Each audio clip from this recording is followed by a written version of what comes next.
Hello friends, स्वागत आहे तुमचं माझ्या या यूट्यूब चॅनलमध्ये. तर सर्कल या चॅप्टरवरच्या एकूण 15 थेरमपैकी 4 थेरम आपण पाहिलेले आहेत, बरोबर. आता या व्हिडिओमध्ये आपल्याला थेरम नंबर 5 and 6 पाहायचा आहे आणि त्यानंतर आपल्याला पुढच्या प्रॅक्टिस सेटमधला एक प्रश्न घ्यायचा आहे, बरोबर.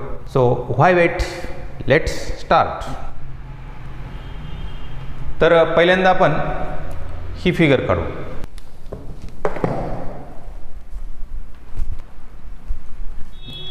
Given in a circle with center B, arc APC congruent arc DQE. To prove chord AC congruent chord DE. बघा, तर यामध्ये आपल्याला काय दिलं आहे की हे दोन आर्क कॉन्ग्रुएंट दिलेले आहेत, आर्क APC आणि आर्क DQE हे कॉन्ग्रुएंट आहेत. मग आर्क कॉन्ग्रुएंट असतील ना तर कॉर्ड पण कॉन्ग्रुएंट असतात, हे आपल्याला प्रूव्ह करायचं आहे. प्रूफ फक्त इथं काय करायचं, आपण हे दोन ट्रायंगल कॉन्ग्रुएंट दाखवायचे, आपल्याला उत्तर मिळून जाईल. So in triangle ABC and triangle DBE त्यांच्यात काय काय सारखे बघा, side AB congruent side DB, ह्या दोन बाजू सारख्या आहेत. आता ॲक्च्युली हे चारही सेगमेंट कॉन्ग्रुएंटच आहेत कारण ते रेड डाय आहेत, बरोबर. So side AB congruent side DB, तर याला आपण रिझन लिहूयात, radii of the same circle. ज्यांच्याकडे पुस्तकं आहेत त्यांनी तिथं पेन्सिलनं भरा, पुस्तकं नसतील त्यांनी लिहून घ्यायचं आहे. त्यानंतर दुसरं काय असेल, आता दुसरी बाजू कोणती सारखी असेल, side BC that is segment BC congruent segment BE. याला रिझन वरच्यासारखंच लिहायचं आहे, हे जशाल तसं खाली लिहा. अँगल ABC, आता हे पण अँगल कॉन्ग्रुएंट आहेत, इथं रिझन दिलेलं आहे. काय रिझन आहे, मेजर्स ऑफ कॉन्ग्रुएंट आर्क्स. कारण हे दोन आर्क कॉन्ग्रुएंट आहेत ना, मग आर्क कॉन्ग्रुएंट कधी असतात, ज्यावेळेस त्यांचे सेंट्रल अँगल कॉन्ग्रुएंट असतात आणि रेड डाय सारखे असतात. मग यांचे सेंट्रल अँगल सारखे असतील म्हणून आपण इथे हे लिहिलं आहे angle ABC congruent angle DBE. मग हे दोन ट्रायंगल कॉन्ग्रुएंट झाले कारण त्यांच्यामध्ये या दोन साईड्स आणि इन्क्लुडेड अँगल कसं आहे, कॉन्ग्रुएंट आहे. So triangle ABC congruent triangle DBE. Reason for this is SAS test. We know SAS test for congruency. For a given one-to-one correspondence between the vertices of two triangles, when two sides of one triangle are congruent with the corresponding two sides of other triangle and the included angles are congruent, then the two triangles are congruent. And therefore chord AC congruent chord DE. Reason for this is CSCT, that is corresponding sides of congruent triangles. हे थोडक्यातच लिहायचं असं, C dot S dot C dot T dot, corresponding sides of congruent triangles. तर ज्यांच्याकडे पुस्तकं नाहीत त्यांनी हे लिहून घ्यायचं आहे, ज्यांच्याकडे पुस्तकं आहेत त्यांनी पेन्सिलने ते भरायचं आहे. Theorem number 6. Corresponding arcs of congruent chords of a circle or congruent circles are congruent. काय यात थेरमचा अर्थ आहे बघा, जर एका सर्कलमध्ये किंवा दोन एकसारख्या म्हणजेच एकरूप सर्कलमध्ये दोन कॉर्ड्स जर कॉन्ग्रुएंट असतील तर त्यांच्याशी संबंधित आर्क्स सुद्धा कॉन्ग्रुएंट असतात, असं या थेरममध्ये सांगितलेलं आहे. लक्षात आलं का. याच्या अगोदरच्या थेरममध्ये काय होतं की आर्क्स जर कॉन्ग्रुएंट असतील तर कॉर्ड कॉन्ग्रुएंट असतात, त्याचा कॉन्व्हर्स पार्ट आहे यामध्ये. लक्षात आलं का. So here we draw circle with centre O and chord AB congruent chord CD. हे आपण इथं अशा खुणा केलेल्या आहेत. मगाच्या थेरममध्ये आपण तशा खुणा इथं केलेल्या नव्हत्या कारण ते आपल्याला प्रूव्ह करायचं होतं. जे प्रूव्ह करायचं असतं ना त्याच्या खुणा तिथं करायच्या नाहीत. म्हणजे इथं तुम्हाला काय सिद्ध करायचं आहे की हे दोन आर्क कॉन्ग्रुएंट दाखवायचे, तर मग तुम्ही इथं आर्क कॉन्ग्रुएंट आहेत याच्या खुणा करायच्या नाहीत, जे दिले त्याच्या करायच्या. म्हणजे ह्या कॉर्ड कॉन्ग्रुएंट दिलेत ना, मग इथं आपण अशा त्याचे एकरूपतेचे चिन्ह दिलेत, बरोबर. So given O is the centre of the circle, chord AB congruent chord CD. आणि काय प्रूव्ह करायचं आहे, arc AB congruent arc CD. म्हणजे हा जो आर्क AB आहे आणि हा आर्क सी डी, हे दोन आर्क आपल्याला कॉन्ग्रुएंट दाखवायचे आहेत. कन्स्ट्रक्शन आपण ह्या रेड डाय काढून घेतल्या, ओ ए, ओ बी, ओ सी आणि ओ डी. जसं मगाच्या थेरममध्ये आपण हे दोन ट्रायंगल कॉन्ग्रुएंट दाखवले होते ना, अगदी सेम इथं सुद्धा हे दोन ट्रायंगल कॉन्ग्रुएंट दाखवायचे, फक्त आता या ठिकाणी टेस्ट चेंज होणार आहे. So in triangle O A B and triangle O C D, segment O A congruent segment O C, मगाच्या प्रमाणच. Segment O B congruent segment O D, reason for both red die of the same circle. So for this given by SSS test, triangle OAB congruent triangle OCD. आणि मग आता हे दोन triangle congruent झाल्यामुळे त्यांचे उरलेले पार्ट सुद्धा congruent असतील, त्यामुळे त्यांचे आता हे दोन कोन सारखे असतील. Angle AOB congruent angle COD, कशामुळे? by CACT, that is corresponding angles of congruent triangles. परंतु हे सेंट्रल अँगल आहेत, बरोबर. मग सेंट्रल अँगलचं माप म्हणजे त्यांच्या करस्पॉन्डिंग मायनर आर्कचं माप असतं, कारण हा अँगल म्हणजे हे जे माप आहे ते कुणाचं आहे, तर आर्क ए बीचं आहे. Therefore arc A B congruent arc C D, म्हणजे ह्या आर्क कॉन्ग्रुएंट झाले. कशामुळे कॉन्ग्रुएंट झाल्या? कारण हे दोन सेंट्रल अँगल सारखे आहेत ना. समजा आता उदाहरण बघा, समजा हे 30 अंश असेल तर हे 30 अंश असेल, बरोबर. मग हे 30 आहे तर मग या ए बीचं माप पण 30 झालं आणि या सी डीचं माप पण 30 झालं. याचा अर्थ दोन्ही कॉन्ग्रुएंट आहेत. So here we write arc A B congruent arc C D.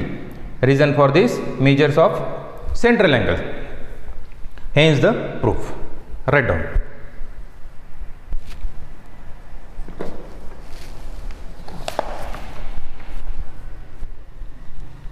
यानंतर आपण प्रॅक्टिस सेट 3.3 मधला पहिला प्रश्न पाहूयात.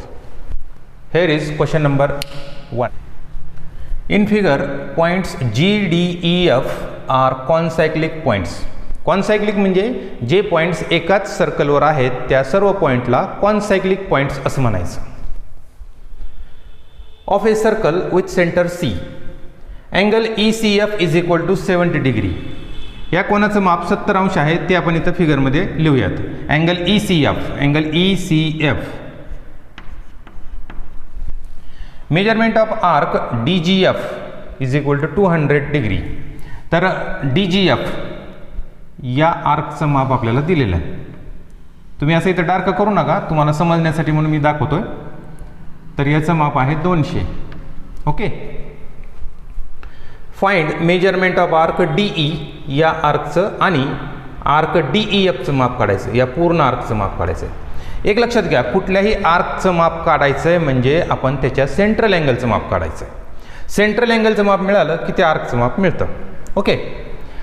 आता हे कसं काढायचं बघा. ह्या सेंट्रल अँगलचं माप 70 आहे, म्हणजे ह्या आर्कचं माप सुद्धा किती असेल? 70. म्हणजे आर्क EFचं माप आपल्याला मिळालं 70. परंतु ते काही आपल्याला विचारलेलं नाही आहे, परंतु त्याची आपल्याला गरज आहे म्हणून आपण ते काढलं. ठीक आहे. त्यानंतर बघा, हा जो आर्क आहे arc DGF and arc DEF, हे बघा मी तर बाजूला काढून दाखवतो. हा आर्क DGF आणि हा त्याचा करस्पॉन्डिंग आर्क असेल, बरोबर. मी त्या दिवशी तुम्हाला सांगितलं होतं करस्पॉन्डिंग आर्क्स कोणाला म्हणायचं. समजा बांगडी खाली पडली, तिचे 2 तुकडे झाले लहान मोठे, मग ते 2 तुकडे एकमेकांना जोडल्यावर सर्कल बनतं, बरोबर. म्हणून त्या 2 आर्कला एकमेकांचे करस्पॉन्डिंग आर्क्स असं म्हणायचं. म्हणून याचा हा करस्पॉन्डिंग आर्क आहे. मग या दोघांची बेरीज किती असणार आहे? 360. कारण दोघांनी मिळून एक सर्कल तयार होतं आणि सर्कलचं माप किती असतं? 360. मग त्यापैकी हे 200 म्हणजे 360 मधून 200 वजा करा, किती राहिले? 160. म्हणजे तुम्हाला याचं माप मिळालं 160. कुठल्या आर्कचं? Arc DEF. म्हणजे तुम्हाला हे उत्तर मिळालं 160. मग DEचं सहज काढता येईल, कारण हे 70 आहे आणि टोटल 160 आहे. मग 160 मधून 70 घालवा, तुम्हाला मिळतील 90.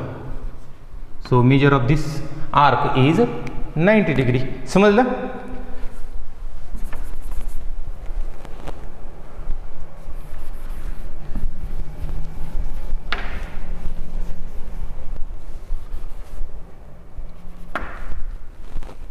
फक्त प्रश्नात जी माहिती दिली आहे तीच फक्त इथे लिहायची. सोल्युशन आपण काय करू, आर्क DGF आणि आर्क DEF या दोघांची बेरीज आपण 360 घेऊयात. Measurement of arc DGF plus measurement of arc DEF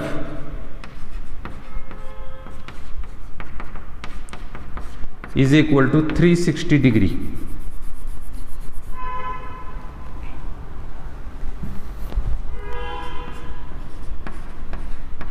काय कारण लिहिणार तुम्ही, measure of a circle.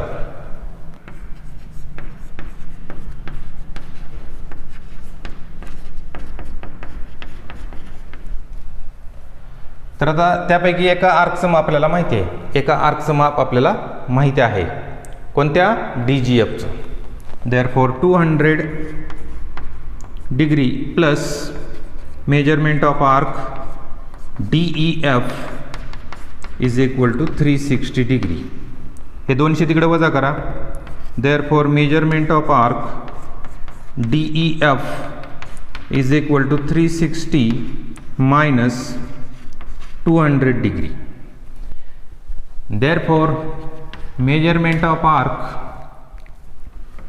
DEF is equal to 160 degree. तर हे उत्तर आपल्याला मिळालेलं आहे. तर याचं काढू. तर याचं काढण्यासाठी तुम्हाला अगोदर ह्या आर्कचं माप काढावं लागेल. नाव angle ECF is equal to 70 degree given. Therefore, measurement of arc EF is equal to 70 degree. याला तुम्ही रिझन काय लिहिणार, definition of measure of minor arc. We know that measure of a minor arc is equal to measure of its central angle. कुठल्याही minor आर्कचं माप म्हणजे त्याच्या central अँगलचं माप असतं. मग हा जो मायनर आर्क आहे या आर्कचं माप म्हणजे त्याच्या सेंट्रल अँगलचं माप. तर याचा सेंट्रल अँगल कोणता आहे, angle ECF. Okay. And now we can find measurement of arc DE. याचं माप काढता येईल. हे कसं काढणार तुम्ही, तर पहिल्यांदा काय करायचं, ह्या आर्कचं माप किती आहे ते लिहायचं. Now measurement of arc DEF is equal to, तर हे आपण काढलेलं आहे, किती काढलेलं आहे, 160. ती इथं लिहू. याची फोड करा. आर्क DEF ची फोड काय करणार तुम्ही, arc DE plus arc EF. Therefore measurement of arc DE plus measurement of arc EF is equal to 160. त्यापैकी आपल्याला आर्क EFचं माप माहीत झालेलं आहे 70. ते आपण या ठिकाणी लिहूयात. Therefore measurement of arc DE plus 70 degree is equal to 160 degree. हे 70 तिकडे वजा करा. Therefore measurement of arc DE is equal to 160 minus 70 degree. Therefore, measurement of arc DE is equal to 90 degree. तर हे दोन्ही उत्तर आपल्याला माहीत झाले. ते आपण खाली परत एकदा लिहूयात, कारण कुठल्याही प्रश्नाचं उत्तर लिहित असताना सुरुवात आणि शेवट अगदी व्यवस्थित पाहिजे. Therefore, measurement of arc DE is equal to 90 degree and measurement of arc DEF is equal to 160 degree. Write down.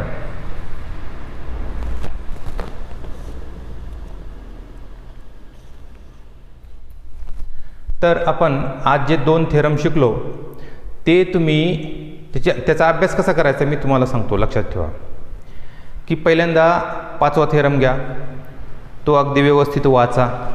त्याच्यावर कागद झाका. झाकल्यानंतर तुम्ही इकडं बाजूला दुसऱ्या पेजवर लिहायला लागा स्टेटमेंटसहित. मग एखादी ओळ तुम्ही लिहिली की तुमचं कुठंतरी अडणार आहे, बरोबर आहे. मग जिथं अडेल ना तर याच्यावर तुम्ही एखादा कागद झाकलेला असतो तर तो थोडासा खाली घ्यायचा आणि जिथं आपलं अडलं आहे ना तेवढी स्टेप बघायची की पुन्हा लिहायला लागायचं. पुन्हा तुम्हाला एखादी ओळ लिहिता येईल, पुन्हा कुठंतरी तुमचं अडणार आहे तर लगेच खाली कागद घ्यायचा, पाहायचं. तुमचं 10 वेळेस अडू द्या, 10 वेळेस बघा, परंतु ज्या ठिकाणी अडतं ना त्याच ठिकाणी बघा. असं याच्यानंतर तुम्ही 6वा थेरम घ्यायचा, तो पण अगदी व्यवस्थित वाचून घ्यायचा. नंतर त्याच्यावर कागद झाकायचं, पुन्हा इकडे सोडवायला लागायचं. ज्या ठिकाणी अडेल त्या ठिकाणी तेवढीच ते कागद खाली घेऊन तेवढी स्टेप पाहायची. असं तुम्ही दोन्ही थेरमला करायचं. केल्यानंतर काय करायचं, मध्ये 1 तासाची विश्रांती घ्यायची आणि 1 तासानंतर पुन्हा 5वा थेरम दुसऱ्या कागदावर लिहायला लागायचा. मग तुम्ही बघा, पहिल्यांदा तुम्हाला 10 वेळेस बघावं लागलं, आता तुम्हाला 8 वेळेसच बघावं लागेल किंवा 7 वेळेसच बघावं लागेल. नंतर पुढचा थेरम त्याच पद्धतीनं करायचा. तर तुमच्या लक्षात येईल. असं जर तुम्ही 2-3 दिवस केलं ना तर पुन्हा तुम्हाला त्या थेरममध्ये कुठंही तुमचं अडणार नाही, कारण ज्या ठिकाणी तुम्ही अडलं ती स्टेप तुम्ही पाहिलेली आहे, त्यामुळे पुन्हा तुमचं त्या ठिकाणी अडणार नाही. मग अशा प्रकारे तुमचे हे दोन्ही थेरम अगदी परफेक्ट होतील. लक्षात आलं का? तर अशी तयारी तुम्ही करायची. नाही तर काय होतं आहे, हे नुसतं मी समजावून सांगितलं, हां ठीक आहे समजलं, समजतंय पण परीक्षेत लिहिता येत नाही. म्हणजे हे असं झालं की पोहायचं कसं, याचे मोठे मोठे 10-15 पुस्तकं आणले, अगदी चष्मा लावून सगळे पुस्तक वाचून काढले, उपयोग नाही ना. सगळं कळालं, असा हात मारायचा, पाय कसे मारायचे, सगळं समजलं, पण पाण्यातच उतरलेलं नाही तर त्या पुस्तकाचा काही उपयोग नाही. त्यासाठी तुम्हाला पाण्यात उतरावं लागेल, थोडंफार 1-2 गटांगळ्या खाव्या लागतील, मग तुम्हाला पोहायला येणार आहे. तसं हे आहे, नुसतं समजावून घेऊन उपयोग नाही. तुम्ही जोपर्यंत स्वतः प्रॅक्टिस करत नाही तोपर्यंत तुमचं मॅथ सुधारणार नाही, लक्षात ठेवा. आत्ता समजलेलं जर तुम्ही परत रिपीट केलं नाही तर तुमचं हे 2 दिवसानं सगळं फ्लॅट होणार आहे. 4-5 दिवसानंतर तुम्हाला जर विचारलं तर तुम्हाला त्यातलं काहीही सांगता येणार नाही. म्हणून सांगतो की त्याला प्रॅक्टिस पाहिजे. मॅथचे दररोज 5 तरी प्रॉब्लेम तुम्ही सोडवले पाहिजेत. असं केलं तर वर्षभरामध्ये तुमची पूर्ण तयारी होईल. नाही तर परीक्षेच्या अगोदर 1-2 महिने जागे होताल, अरे बापरे आपल्याला किती अभ्यास करायचा आहे, मग त्यावेळेस काही उपयोग असणार नाही. म्हणून अगदी रेग्युलर स्टडी ठेवा. दररोज 5 का होईना उदाहरणं तुम्ही सोडवत जा. ठीक आहे, थँक्यू.